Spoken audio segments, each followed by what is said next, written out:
This is an archive of evidence proving the existence of a long-lost MLP animation from 2014. The video in question was titled Black Clover, and it was posted on the MLP forum site by user Zebra2, with a link containing the video, alongside 4 file attachments, those being 3 images and an audio snippet. 3 days after the post was created, the video was taken down, presumably due to the graphic, nauseating content recounted from users in the replies. The thread and files have been recovered thanks to a Wayback Machine link. According to users in the replies, the video involves Hoorah, a character introduced in Season 1 of Friendship is Magic, and so much gross shit in the book, as told by one user.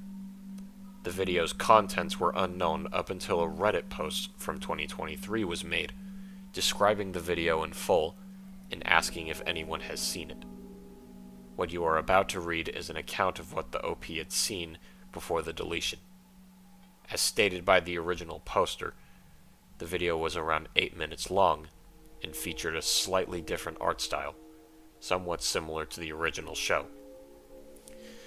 The animation started with a fade-in sequence to the intro, and high-pitched melodic cries could be heard.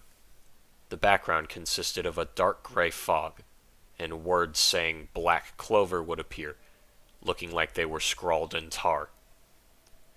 The scene then fades to Sakura in her hut, going through different cuts of her brewing up some sort of potion, looking back at a book while doing it.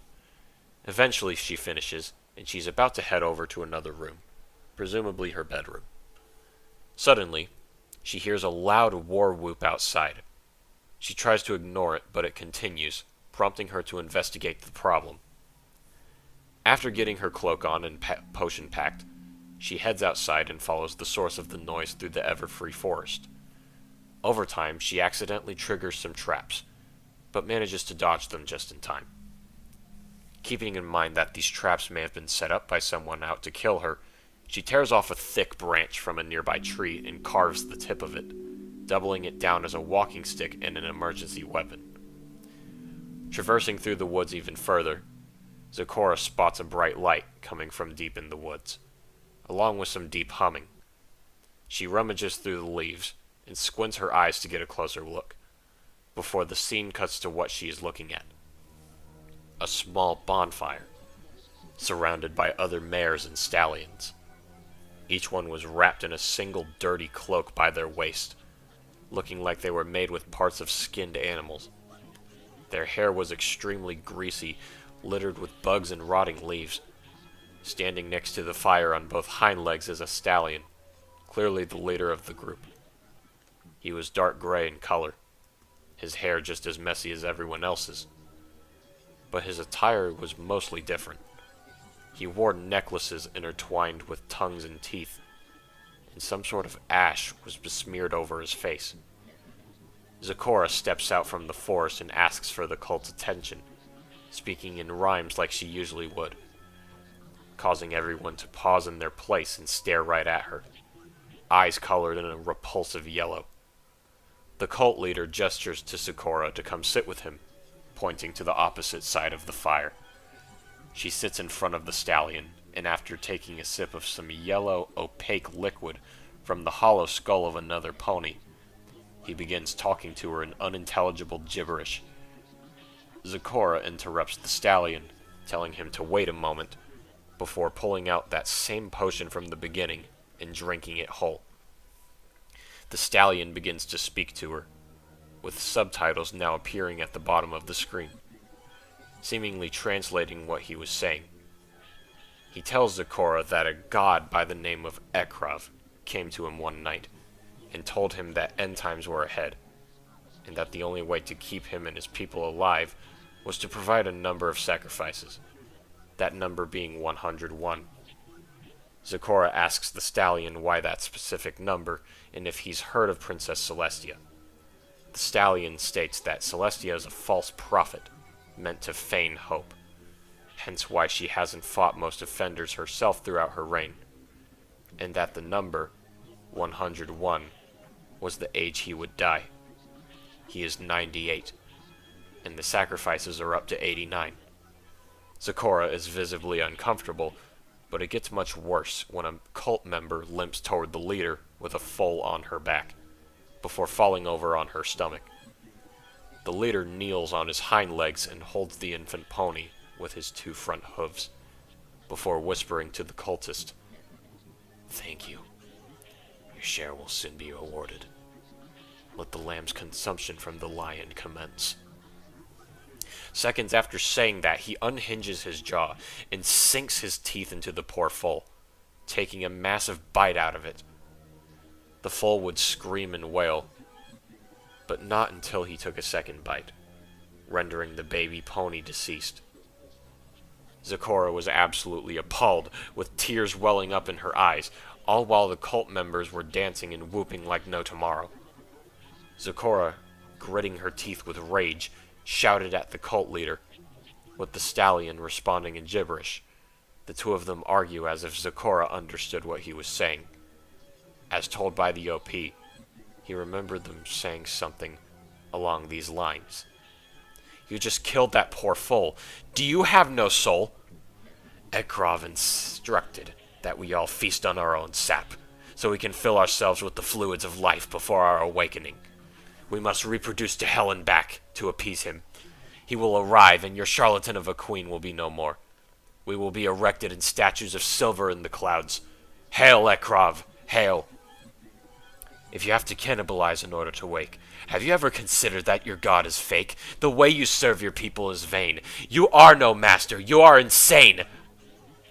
Must I have your innards gagging your mouth, and your hind legs to be gnawed to the bone to prove our point? Refer to me as your chief. I will do no such thing, but great pain to you I will bring. Insolence!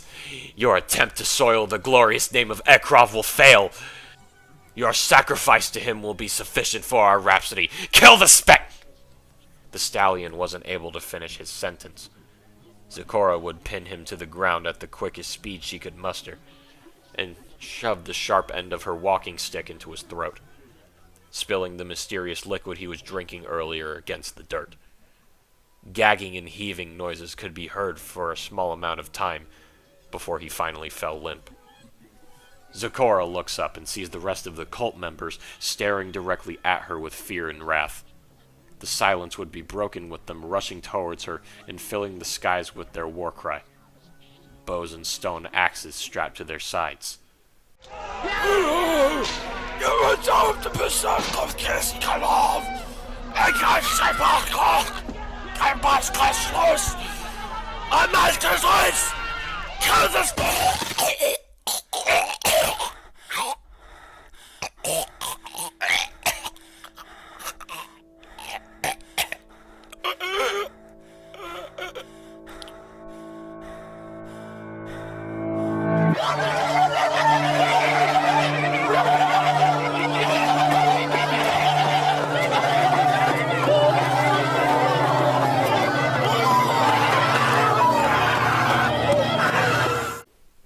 Zecora rushes through the forest, with the cultists in pursuit.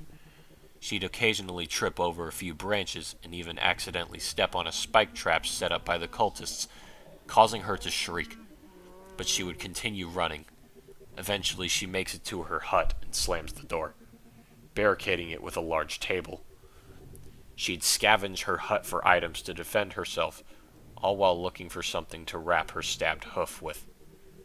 The noises of the cannibal cult's war cries could be heard on the other side of her door, ramming against it in an attempt to get in.